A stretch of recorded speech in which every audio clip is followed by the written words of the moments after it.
Good afternoon. I'm Dennis Farrell, and we've got 13 days to go before it's the 1st of November, which will be our 6th municipal election since 1994. You can relax. I'm not here to solicit any votes for any political party or for any independent candidate. I'd just like to share a few thoughts with you. Over the past period, we've had various discussions about the elections amongst friends, some heated, some not so heated. But so I thought let me share some insights with you. Of course, all the phone calls that we are getting and the various political parties and independents is all about one thing, and that is really the cross that you can see here on the slide. So they all want our cross. The picture in the middle there just depicts some views of our city, which is George, where I live. So most cities would have elements of that, some better, some worse. And but let's look at a few things. So the one thing we'd like to look at is looking at the responsibility of a local government. Then we'd like to look at just some, let's call it characteristics, which is required for a councillor. And then the other one would be to look at some leadership elements for a councillor. So that's what I'd like to share with you over the next 8 minutes or so. So sit back, as I say, relax. I'm not here to solicit any votes for any party. Right, so let us have a look at the responsibilities of local government. You can see on the yellow caption on the left-hand side of the screen there, that is from the Handbook for Municipal Councillors. You can see the website there and you can download it. And I do recommend that you just look at it, peruse it, even on the website, and make a few notes for some pertinent questions that you can ask any political party or then councillor or aspirant councillor contact you, asking them for your vote. But what do we expect from a municipality, or what must they be doing? They must render as infrastructure and basic services, which is water, sanitation, refuse removal, stormwater, municipal roads, public transport, street lights. Those are of those services. Then the social welfare services, which include child care facilities, municipal health services, establishment and maintenance of public parks and other recreation facilities. Of those services. Then the administrative and public order, apart from the normal administrative activities, there's also then the firefighting services, building regulations, control of noise, air pollution, noise pollution, traffic, parking, metro police in larger municipalities, and then law enforcement in other municipalities. Then there is the municipal planning, which is really focused on directing and managing the land use and the infrastructure provision. Specifically, the SDF, is the Spatial Development Framework, will be forthcoming from this kind of planning service. And then also looking at services such as, for example, housing subsidy programs, which is then really implemented through the municipal planning process. So these are some of the services we expect. And of course, so when we make a decision for who we vote for that candidate, is we must ensure that we've got a candidate there that has got the competence and will take our best interests at heart when they're at council, in terms of having governance and oversight over these areas of services which are then rendered. So this is those. Well, if you look at the, let's call it characteristics, which we want from a councillor, which is expected, and once again, it's also documented in this handbook. The one is Batupele, which means the people first, and the other one is, I got to know a phrase called Sida Uhi. I hope I'm pronouncing it correctly, Sida Uhi, which means ons gee om, we care, and that's a Khoisan phrase. Which then, if we look at the characteristics of Wike, Sida Uhi, and Batupele, that is what we want in the council. Now, the President Thabo Mbeki phrased that definition, which is indicated above there, and I think the bottom line there is what he was saying is that from a local government sphere, there needs to be effective and efficient service delivery and honoring the precepts of Batupele. So what's Batupele?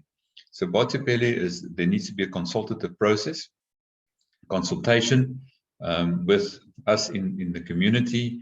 There needs to be service standards in terms of delivery of services, accessibility to services and infrastructure by all.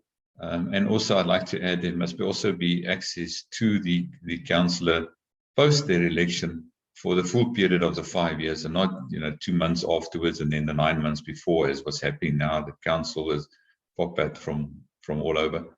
Then regarding information, they need to have information. There must be openness on information, transparency on the information that is shared. But also with the principle there is that not to share information which they think we want to hear, but to give us the correct information that we can then do informed decisions as people within a community through our structures which are there, which are like ward committees, for example. The redress the issues of the past, and that is across all communities. So that needs to happen.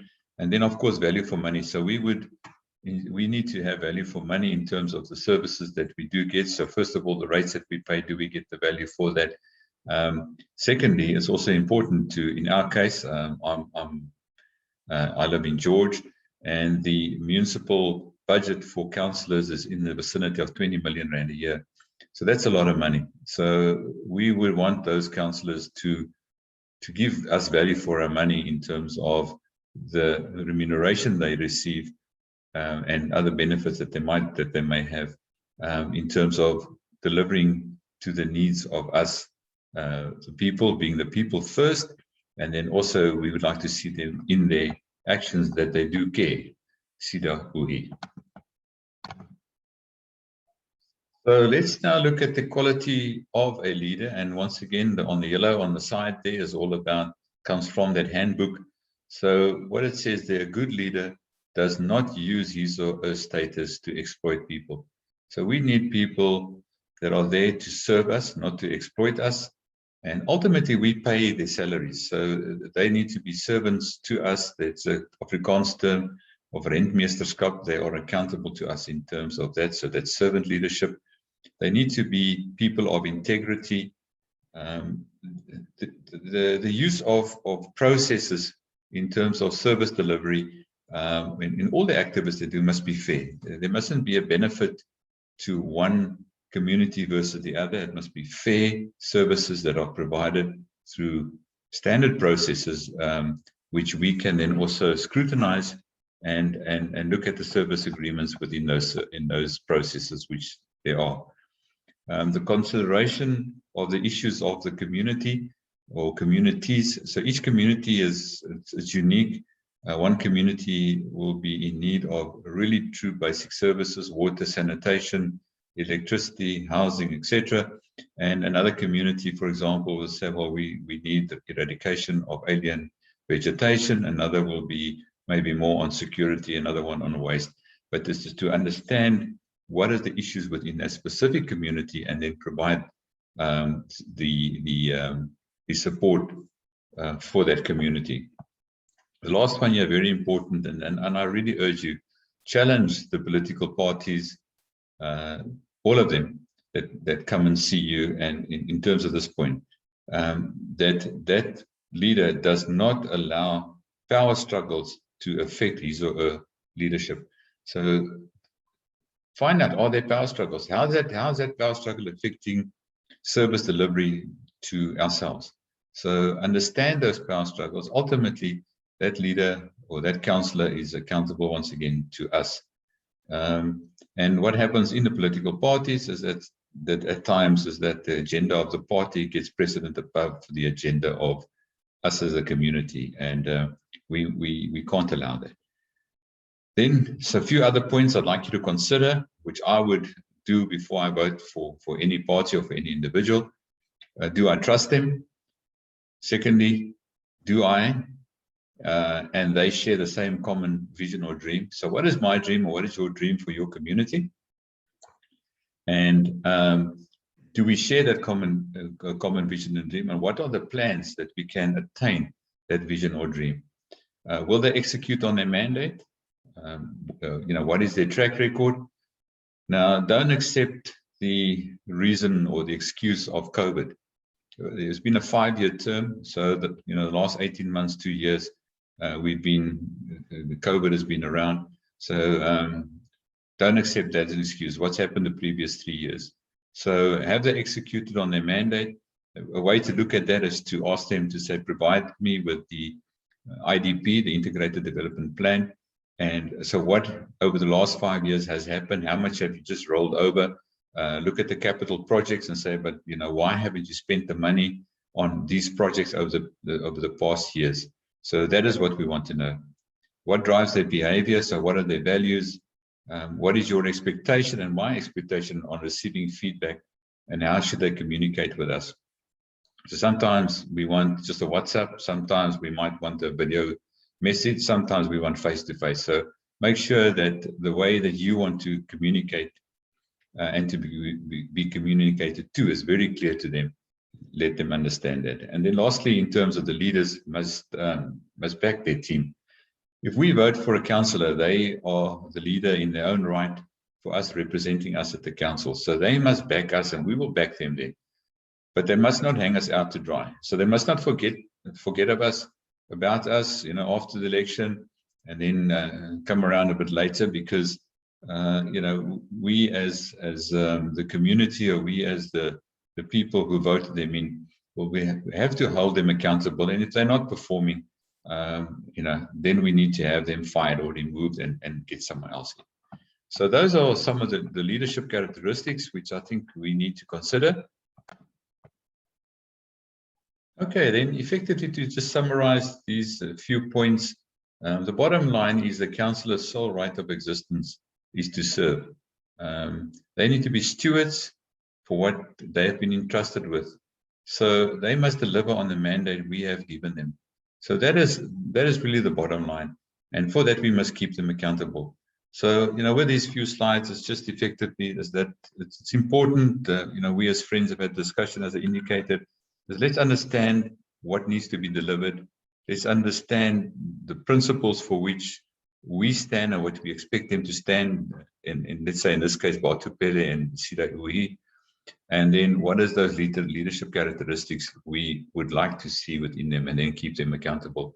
So I do trust that you found this interesting, and we might share another one video. Depends on feedback, and I'm just sharing this with some friends, which they will share with others, with some of their friends. So keep well, and as you consider the next 13 days, where you're going to be making your cross.